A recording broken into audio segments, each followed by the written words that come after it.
এটাকে ফেলে দিলাম, এটাকে এক্সিশন করে ফেলে দিলাম, করলে এই পথটা কি হলো, এই পথটা ক্লিয়ার হয়ে গেল, পথে যে মাংসের বাধাটা ছিল সে বাধাটা আর থাকলো না।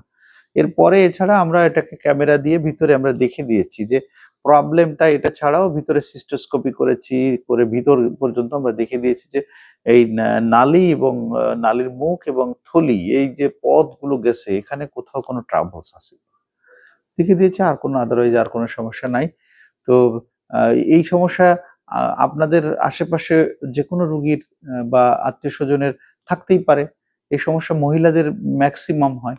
তো এইটা ইউরেথ্রাল ক্যারাঙ্কাল খুব কমন ঘটনা মহিলাদের। তো এইটা যে আমরা অনেক সময় লজ্জা ভাব থাকে বা সাই সাই ব্যাপার থাকে, এই জন্য আমরা অনেক সময় লুকিয়ে রাখি, আমাদের মায়েরা বোনরা বলে না। এই সমস্যাগুলো বলতে হবে।